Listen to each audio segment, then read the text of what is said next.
Hi, everybody. Today, I am honored to speak with Ken Freeman. Ken is someone who is not only a great leader himself as the former CEO of Diagnostics, but a person who I think it is fair to say has dedicated the last decade or so to the deep study of and the nurturing of leadership in others. As the recently retired dean of Boston University's Questrom School of Business. My husband Andy and I recently had the pleasure of seeing Ken in action when he invited us to speak at the closing session of a leadership class he led in January for a select group of students from Bucknell University, of which all three of us are proud alums. Ken wanted us to share our very different leadership paths, my husband Andy being more traditional and corporate, and mine being less traditional and more entrepreneurial.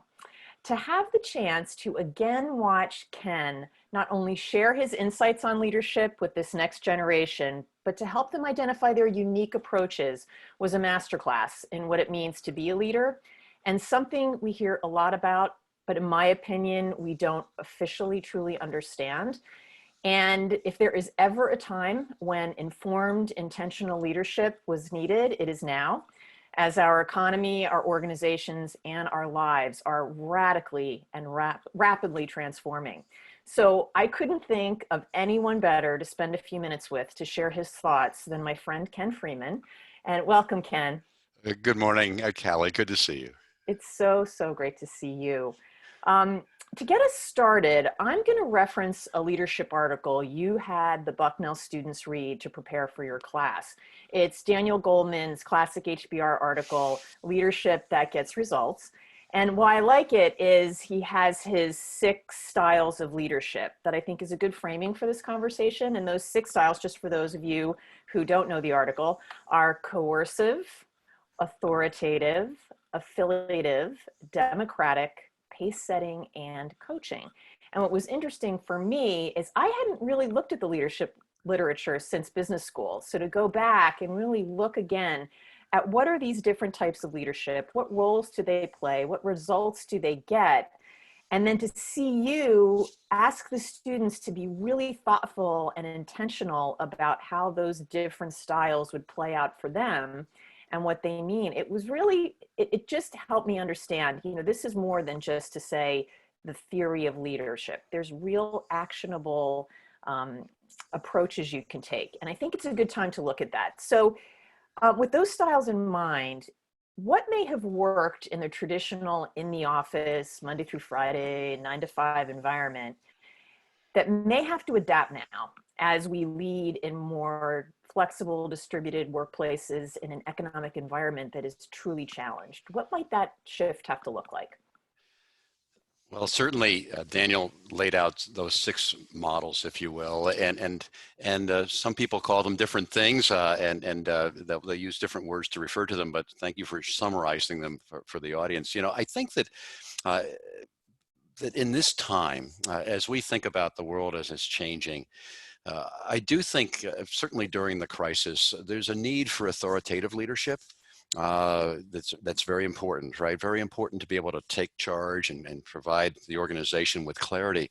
But at the very same time, I'd substitute the word authoritative with the word decisive. I think it's important to be decisive because we have to admit uncertainty. In crisis, there's always uncertainty, but in this particular crisis, things are changing so fast, literally daily and sometimes hourly, that it's important for us to acknowledge that there's uncertainty. And essentially acknowledge we're vulnerable. We don't have all the answers, but at the very same time, that doesn't mean we shouldn't take action. Our organizations do look to us as senior leaders or managers to take action. So I would substitute the word decisive for authoritative.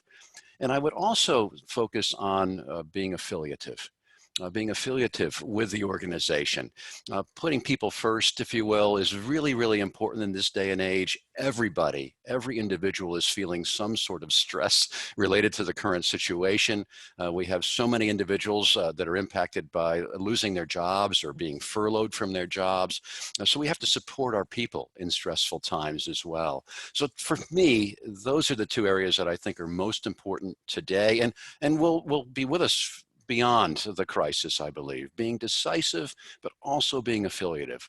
I often think about using one's head, one's heart, and one's guts, right? So Mm. it's about being analytical, thinking, etc. Data leads to insights.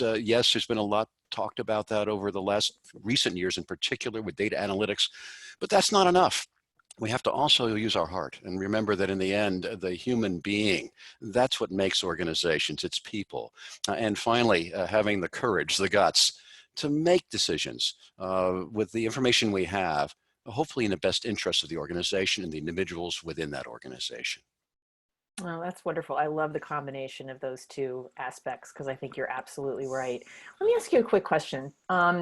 So to implement, as we move to, obviously work flexibility has been front and center in terms of Yes. how we've been able Yeah. to execute our operating model. We don't have testing, we don't have contact tracing, we don't have treatment. And so to continue to operate and maintain that social distancing that's required so we can stay as healthy and safe as possible really requires us to be very, very profoundly flexible in where, when, and how we are working.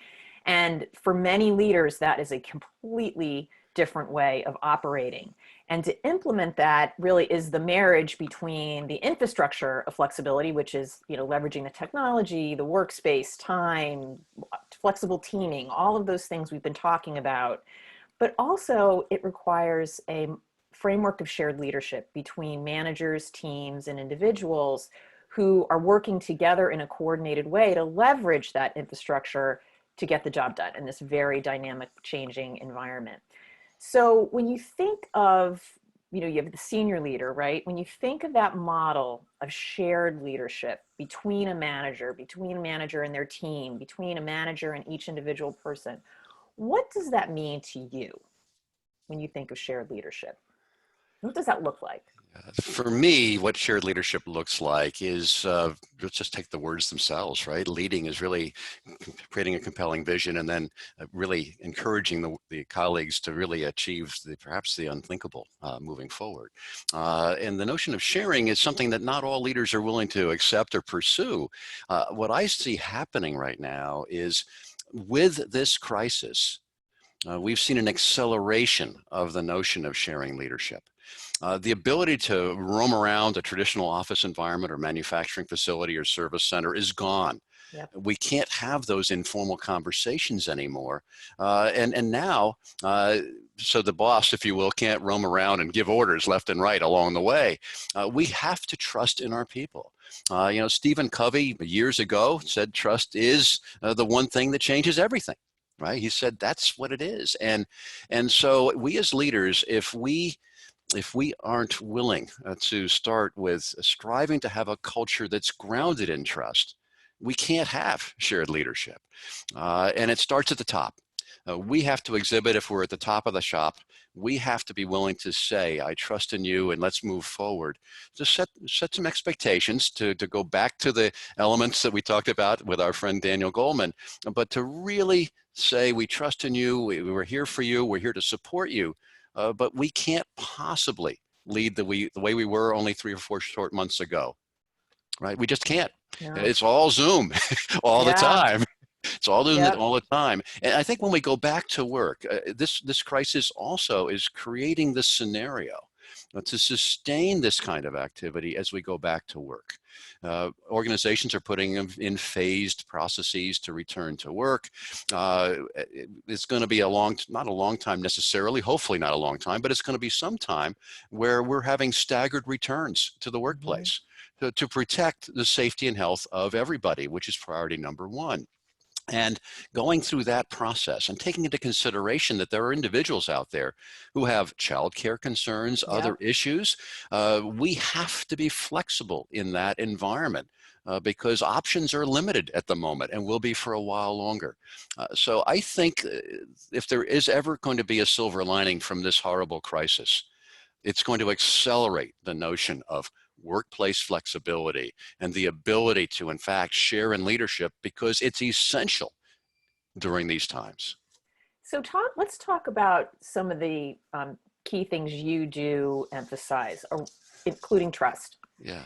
And, You also talk a lot about integrity and listening, which I loved watching you. It was just, honestly, when I tell you, Ken, it was like a masterclass. It really was, because, You're too kind. well, no, I'm not. I You really, really are. it was amazing, because to watch these young people have to think about and truly grapple with, what does it mean to have integrity?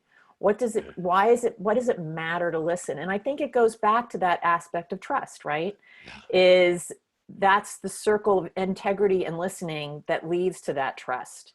So talk to me a little bit about why that matters, has always mattered, but why that matters even more now.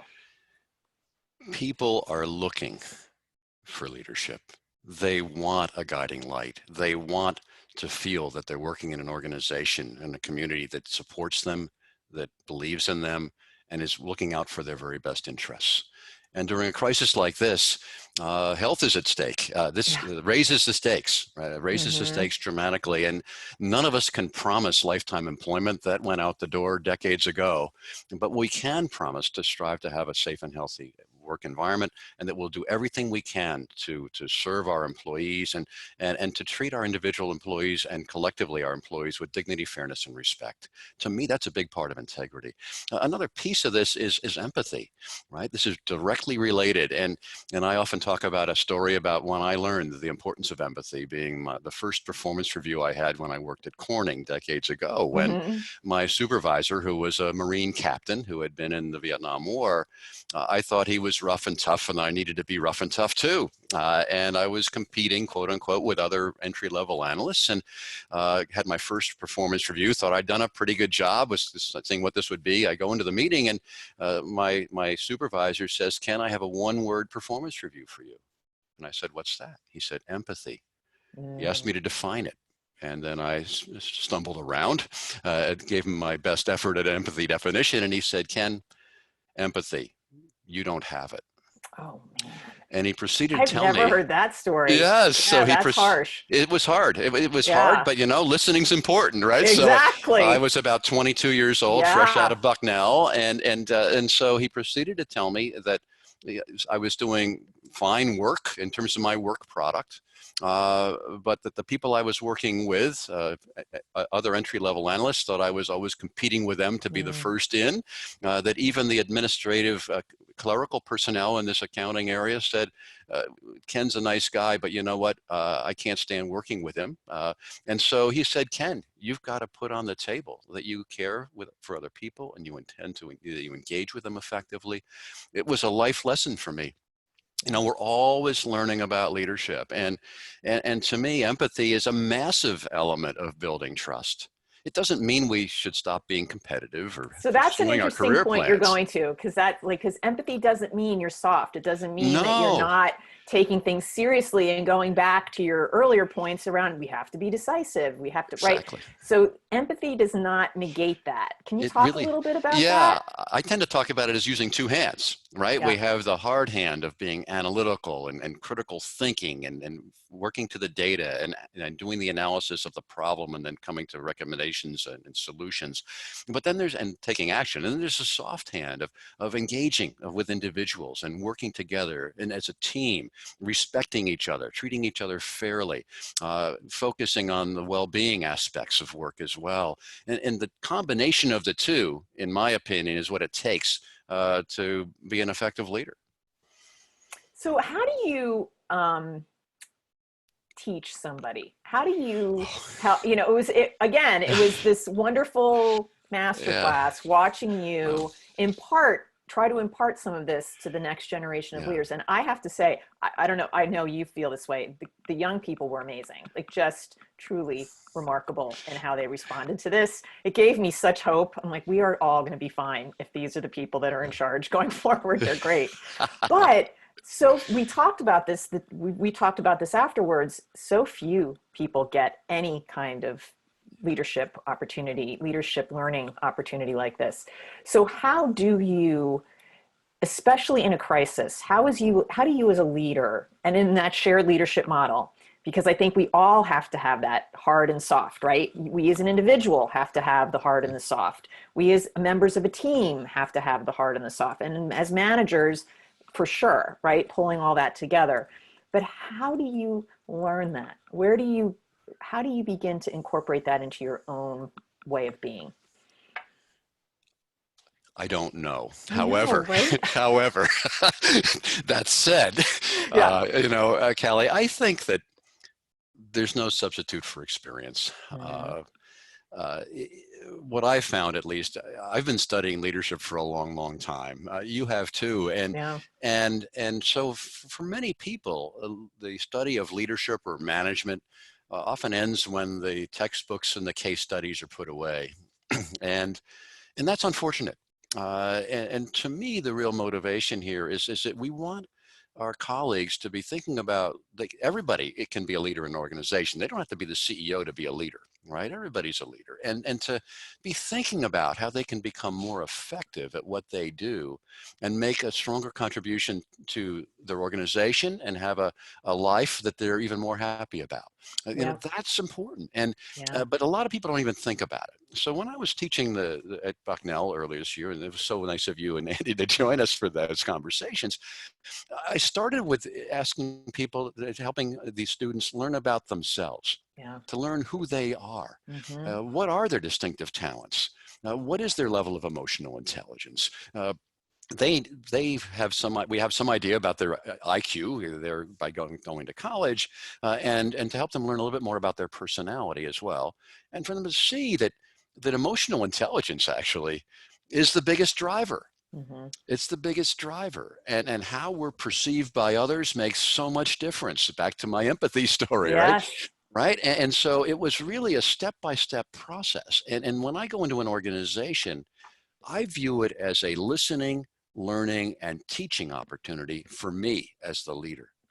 And I That's found that, interesting. and talking less and listening more goes in a really long way to starting to build trust, and then actually doing some teaching and adapting based on the feedback and what's been learned. The organization wants to trust in their leader. This is part of building trust. And every organization member is thinking about every decision, wondering, what does it mean for me personally, right, as an individual? And that's at a height that we haven't seen in a long time during this crisis, but it's there every day. And I think that in the end, this notion of shared leadership and flexibility, we have to be that more focused on the individual within our organization. Everybody's different. Everybody has a different situation. Everybody has a different interests. And my hope is, when I'm in an organization, that I strive to help them all think about themselves being leaders and help provide the tools for that journey, for whether they stay in the organization or go somewhere else. Because in the end, it's about people helping people. Yeah. And I actually think this moment, this rapid crisis-driven reset in the way we're working is going to force this issue. I think Yes. because I always laugh.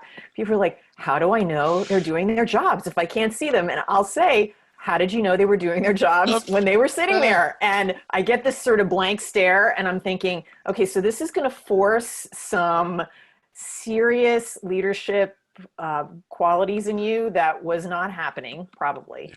And you are going to have to be able to define for your people what they are expected to do. So that's going to be a challenge, but you've got to do it in partnership with them. Okay. It's Yeah. not all you. And you've got to now go to them and say, hey, this is what we need to get done. Like, how are we going to do this? And Yes. I have to say, I am so encouraged by the number of leaders who are coming to me, who I've talked to over the years, who were sort of dabbling and like, oh, maybe we'll do this, but didn't want to actually pull the trigger because it was just seemed like a lot. Okay. And now they're saying, oh my gosh, you are so right. People, I'm amazed at what's getting done. In fact, my people are, I was like, yeah. Yeah. And it's because your managers are now leading in a way they were not Yes. before. Your people are now partnering with them in a way they were not before. And there are enormous challenges ahead for sure. Okay, like many, many factors that still have to be addressed. Yeah. But the fact that this has now opened the door to, I think, a new and I think potentially Mhm. very powerful way of leading organizations going forward, where it's really about what are we trying to do and how, when, and where do we do it best. That's powerful. It really is. And we have to let go, right? We're letting go. Yes. And depending on one's level of narcissism and other characteristics that are not necessarily preferred by members of organizations, that's not nearly as effective as it might have been perceived by Wall Street to be in today's day and age, right? The world is changing. And I do think it's the addition of the heart is really what's happening here, and or the soft hand being valued. We're seeing in organizations also that the human resources function is being elevated. In many organizations, it rests further down in the organization. It's moving up now. Right? Human Yes. capital, financial capital, both matter. And this is a new world for how we engage the human capital of an organization. It doesn't take away from the fact that the leaders need to set goals and objectives with their Right. teams, have to have metrics and ways to monitor progress and help drive corrective action if necessary, if things need to be modified slightly. But again, it all boils down to we cannot, in the Zoom world, do our jobs as leaders at any level in the organization the way we used to do them. Yep. Oh, it's interesting you bring up that aspect of narcissism. And again, it goes back to some of those aspects, those styles of leadership that I think sometimes in the traditional model of work, maybe were seen as Yeah. quote unquote effective, right? Mhm. But now really aren't. Yeah. And that is going to be fascinating because, Yeah. There's going to be either another Daniel Goleman article, or there'll be another article from someone else, I believe, that will articulate this new world of the behaviors, if you will, or characteristics of effective leaders. so there's a book you should read that is coming out, and I'm gonna say this to everybody because I think I'm almost like a fangirl for this this professor's work. His name's Alex Edmonds, and he was at Wharton, and now he's at I believe he's at the London Business Yeah. School, Yeah. and he has a new book out called The Pie. It's like the corporate pie or the Mm. pie leadership, where he talks about this dual people, hard aspects, people aspects, and how that you pull that together and it actually expands the pie. Yeah. It's not this zero sum game that we've been managing to. And he analyzed, I think, 28 years of corporate results and has all the data. He is a genius. His work is wonderful. And I think it's going to be the kind of work that we're going to focus on going forward. And he will say we have the HR function is now very important. And yeah. It'll be interesting because IT, information systems, had been elevated in the last 10, 15 years, and technology will continue to evolve and dramatically disrupt. It's great to see the people side of the equation now moving up to go alongside the CFO and the and the technology experts to be alongside in helping to drive the strategies and the decisions made in large and small You are organizations. so right, Ken, because a lot of it, the last 3 months, we focused on the technology aspects of the flexibility and the way we work, which is great and important. But now we got to get to that shared leadership side where we're using it. How are we Exactly. using all this? So it's Yeah. so, and this brings me to I really want to hear about your passion around the next generation and teaching them leadership, Yeah. because you could just see it when you were with them that you just think this is so Right. important. And again, to watch them meet you halfway Yeah. and just Yeah. so powerful. Why is that so important? Well, it's important to me, and it's, I think, important more broadly for all of us. For me, I was a first generation college student, and college changed my life. It defined my life, along with my wonderful bride of many, many decades now. And, as I think about it, uh, I began thinking as my career continued to go forward, I've always wanted to help other people get where they wanted to go when I've been in Mm-hmm. organizations. But I also said to myself, well, maybe I can help a larger group of the next generations, the younger generations, to get where they want to go. And that was why I went to be a dean of a business school after working in industry forever. And also more recently, I've been teaching classes in leadership. I think that for the students' experience, at least in my experience, both at Bucknell and at Boston University, what I see in these students is a hunger.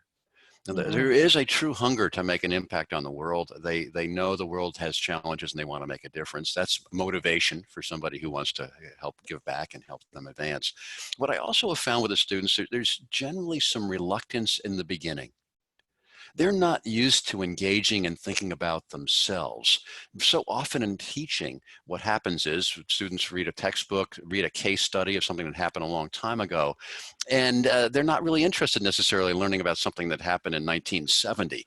They want to Mm, think about what's going on now, and they want to know more about who they are. So my teaching is a combination of leadership and in some cases psychology, I suppose. Learning what your talents are, learning what your emotional intelligence is, being able to articulate what your beliefs are, what your core values are, being able to explain what leadership means to you sorry, and what Ken. you want to be, what you want to be. I didn't start thinking about these questions for a long time after Yeah. college. And as I look back on my life, I'm saying to myself, I think this can help the 20-year-olds in their 20s if they can start with a foundation. They can then build upon it. I didn't have that benefit. Most of us didn't. No. I wasn't wise enough to think about it. And No. and this is one possibility. There's other possibilities as well. But this certainly, the students, at Bucknell in particular, as the 1 week intensive all-day sessions went on. First day, trepidation, some fear. I'm going to learn about myself. Maybe I don't want to learn about myself. To some denial, some realization, some seeing the opportunity to improve. And by the end of the week, these students were able to articulate their leadership models using metaphors in simulated situations where, whether they're interviewing for a job or whether they're supervising 10 people for the first time, they could tell people, here's what I stand for and how I hope to lead, and then seek the feedback of their colleagues. We need more of this, not less, I Yeah. think. And in organizations, I see this same potential for this kind of an activity in the leadership development activities within companies. Companies have historically been very formulaic in their Yes. approach.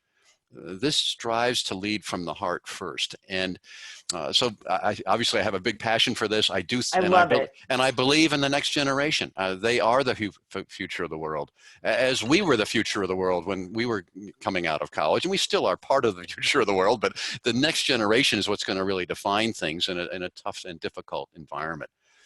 I think you're so right. And I will say one of the things that encouraged me, I've participated in many leadership programs and organizations, and you're right, they are very formulaic. And one of the things that I thought was very powerful is that you led with them understanding themselves, doing the deep dive into who they are. And that's what it's all about. And again, this is where this could be one of these silver linings in this moment, in that I think it is challenging us to look inside and Yes. say, who am I? Like, what is important to me? And what am I going to be bringing to the table? And again, this goes back to that shared leadership model. I think that only makes us better leaders in Yes. terms of what we're going to bring to our organizations and what we're going to bring to our lives. Yeah. I mean, reflection is something we typically in this fast-paced world don't take much time to do, self-reflection. This does provide, when we're not Zooming, I know, right? an opportunity for that to take place. And if the students that we're engaging with appreciate the fact that they can and they have the privilege of reflection as they go through their lives, we'll have accomplished something, I hope, Well, you for did. these It was students. wonderful to watch, and I was so grateful to be part of it. Oh, And I wow. hope other people in your Yeah. position, whether it's corporate leaders, whether it's university leaders, really see this as a model that I think is very, very worthwhile to put into the curriculum and to make time for. So thank you for that. Oh, of So course. before I let you go, Ken, I just want to ask for some final reflections. So what are your concerns for leaders? What would be one or two Uh, concerns for leaders going forward over the next year? And then what are your sort of hopes and encouragements, the way you would encourage yeah. leaders right now? Yeah. Well, my hope, I'll start with my Okay, hopes. good. My hope is that we keep in mind that what the world needs from leaders right now. And I think it's not only from now, it's from now forward. It's We need to create an environment, a culture of trust. We need to show compassion. Very difficult decisions are having to be made that involve livelihoods. We have to be compassionate in this difficult environment. We, at the same time, as leaders, have to show some stability. We are the ballast in the boat, to be stable and to share stability, and also share not exuberance, but confidence Mhm. that we can live through this environment together. We'll make it through in a shared leadership way and emerge stronger and not weaker. Crisis in Chinese, I think the symbols mean challenge and opportunity, Yeah. Wei Ji. Yep. And so we not only have to contend with the moment, we have to also be looking to the future, to show a vision for the future that our colleagues see as a better tomorrow, and how they individually and collectively fit in to the leadership model for the future. My concern is, my concern is resilience. Yeah. This takes resilience on the part of everybody. Everybody, any position in any organization, our resilience is individually and collectively being challenged. Yeah. And most of us have sufficient adrenaline where we can be resilient for a while. But there is a battery charging activity that needs to take place. So I hope that as we become Zoom dependent, that we will remember that flexibility is important. We need to be encouraging our colleagues, for instance, to take vacation, even if it's a stay vacation this summer. We need to encourage our colleagues to, if they have needs for flexibility, to not say, well, I've got to be resilient, meaning I shouldn't ask for accommodations that might make sense where I can continue to do my job, but at the very same time, have the flexibility to engage with other matters that are important in my life. We need to be resilient, and we need to be courageous to speak out, to speak up. And I think this environment will provide that opportunity more perhaps than in the past. But if one doesn't ask, one doesn't receive. And we still have a hierarchical structure in organizations. And even as we move toward this delightful, in many ways, new world coming out of this in terms of how organizations might work, there'll be legacy. There'll be legacy issues about pleasing the boss being a primary objective. A classic example that's playing out in many organizations around the country right now is going back to the office workplace. Yes. From working remotely. Yeah. So we see organizations, I see organizations that are saying, phase one, do not go back to the office, do not go back, pronounced from on high, and then what does the person on high do? They go back to the office. Yeah. Then what's everybody else going to feel they need to do, because hierarchical structure still exists and people want to follow the tone at the top. So a concern is tone at the top. We have to always use our feet to match our words. Even more important now. Yes, so true. Absolutely. Well, Ken, thank you. Wonderful, as I knew it would be. And this is a conversation you and I can keep having for hours. But I know you were a busy man, and as are you, Callie. I know, but I think, again, I so welcome all of your wisdom. I know everybody who's listening will as well, and I thank you so much. Well, Callie, thank you so very much for inviting me to engage in conversation. All the best, and I just thank you. The most important words in business or in life are thank you. Right. Thank you. Thank you. Take care. Take care. Bye-bye.